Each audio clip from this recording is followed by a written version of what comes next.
Hi and welcome to our science class of 6th standard. Hope you are well and healthy and happy. Today we are going to learn about keeping the place or your study table clean, right? Managing the things around you. Okay? Many a times you might have heard that parents keep on telling, मोजे अपनी जगह पे रखो, किताबें arrange करके table पे रखो, bag यहाँ पे नहीं रखना है, बेटा बुक्स यहाँ पे नहीं रखना है, शूज़ यहाँ पे नहीं रखना है, right? So to keep our surrounding clean, sometimes when you stand in front of your table, you don't get your things, what you want. Then in that case, what do you think? You just wish that if somebody comes and arranges my table. Why somebody? Why not you? So today the chapter is about all these things. You can, when you go to grocery shop, when you go to medical store, how the people manage, you just go and give the prescription. If you go to medical store, you find that the person very easily brings the medicine which you want. Looking at the prescription, finds out which medicine you need, he goes and brings it. Very easily he moves to the counter, from there he takes out the medicine and gives it to you. Why is it so? When you go to a grocery shop, there you find the person managing with many things at a time, whether it is food grains or it is oil or soap or anything. Easily he manages to bring and give it to you. लेकिन सिर्फ अपना study table ले, okay? And if somebody else has to go and get your science book or your maths notebook or an English book from your table, then will that person easily get those things from your table? और खुद अपने आप को ही ले लो, अगर आपको पढ़ने बैठना है और कोई बुक आपको चाहिए तो क्या आप आसानी से लेके बैठ सकते हो? You have to just search out that thing from your mess, right? तो कभी अगर आपको कोई बोले, कोई क्यों, आपकी मम्मी अगर बोले, if she tells you, today your work is nothing to do, only you help out yourself by keeping your study table clean. Just arrange your books in proper place. Arrange the things on your study table in a proper place. Then how will you do? Today I'll show you my table. Okay? When I'll come to that topic, I'll show you and I'll teach you how to arrange the things. क्योंकि सब कुछ एक साथ ही पड़ा है. छोटी से छोटी चीज़ भी आपको सॉर्ट आउट करना है और बड़ी चीज़ें तो आसानी से हो जाती है. So you can do it. And once you start doing this, you will enjoy and you will come to know how managing the things make your work very simple and easy. So the chapter which we are going to today see is sorting materials into groups. Sorting, S-O-R-T-I-N-G, sorting. This is the word on which the whole chapter is based on, and how this sorting helps you in your day-to-day life activity.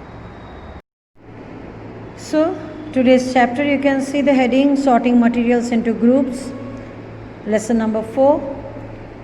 Okay, the first topic, let's see 4.1. Before we move on to sorting in deep, let's see the different objects which you find around yourself.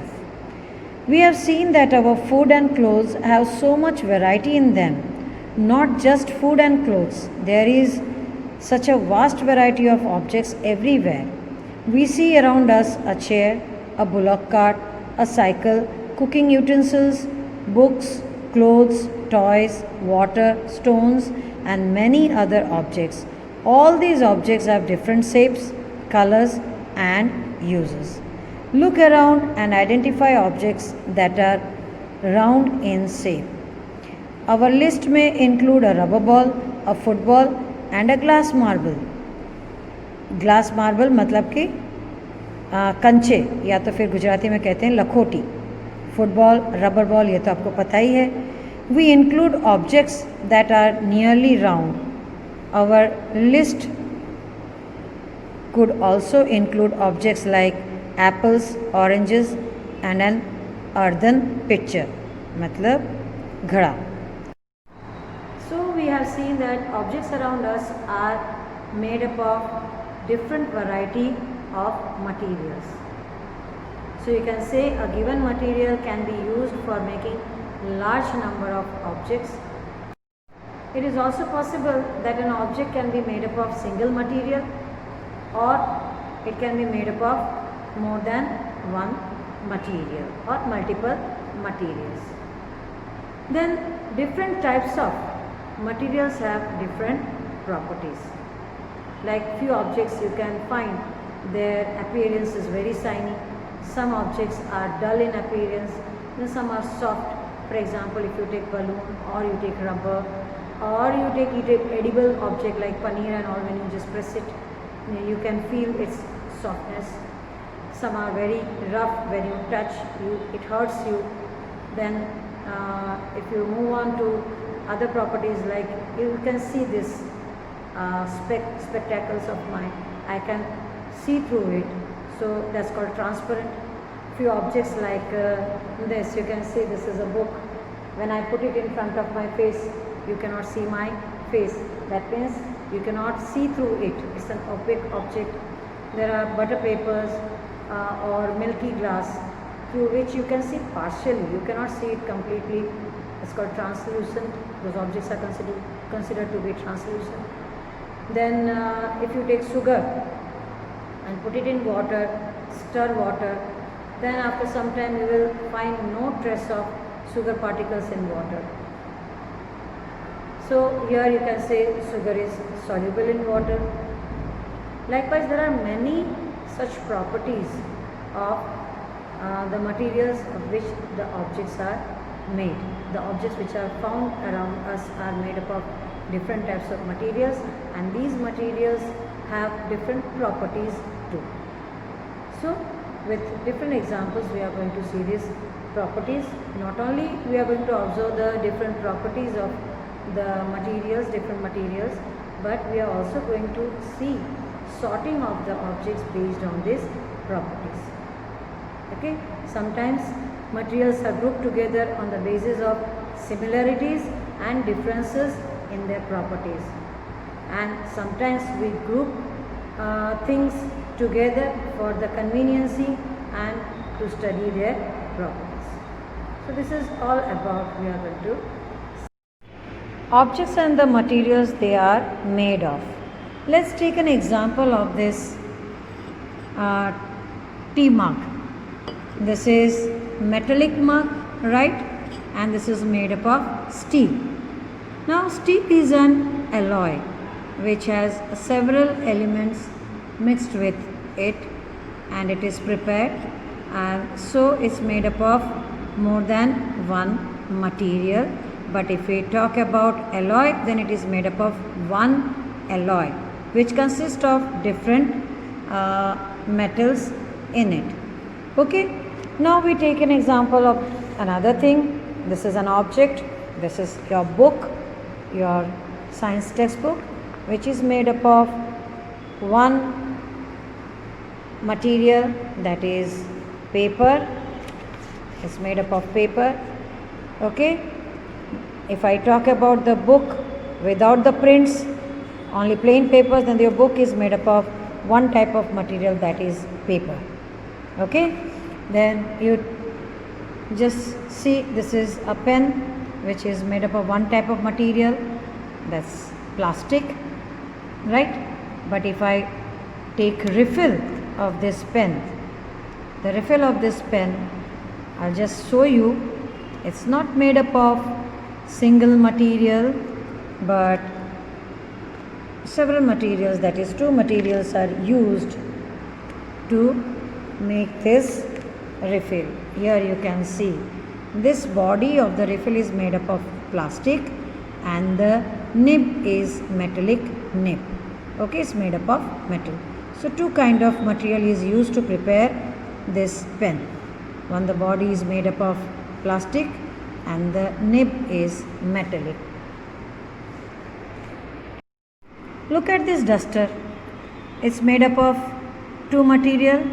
The base is made up of wood and the upper part is made up of sponge, and you can see I can compress this, I can press this sponge, so this is softer. Okay, but can I press this wood with my hand? No. So this is hard. What's it? This is hard. The objects which cannot be pressed easily, that property of that object is called hard.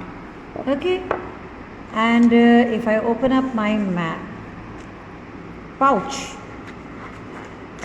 you can see pencil is there, scale is there, then let me search what else. Metallic object is there, that is coins are there, plastic pens are there, wooden pencil is there. So here itself on my table you can see objects made up of single material and objects made up of more than one material. Now the thing is that how would I arrange this or sort out? I have many choices of sorting the objects. If I am told to take out or pick up the materials that are useful for writing and keep it aside, then what I am going to do, I'll leave all the books aside, textbooks and all, and I am going to pick up the objects which are being specifically used for writing, that is pen, pencil, right? Then eraser, whitener, which is again an eraser. You can see I have taken all those things which are useful for writing and kept it in this pouch, but I didn't keep these coins in my pouch. Is that clear? Next, from these things lying on the table, if I am asked to sort out the things based on the color, okay, then what am I going to do? Based on color it is said. So on my table I'll take all the green color, major color, I'll just search out all those are having green colors main, I'll keep it aside. Then I'll go for the blue colors, the red colors, whichever color objects are found, I'll sort out based on the colors.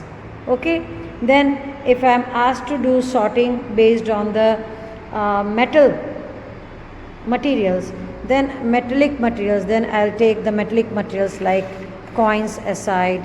Then I don't find any other metallic object on my table. Okay, so I'll keep the coins aside. So grouping, as I had told you earlier, that grouping can be done on the basis of our conveniency. Not only that, based on the properties also, or sometimes we group the things for doing further studies of the object or the material of which the object is made.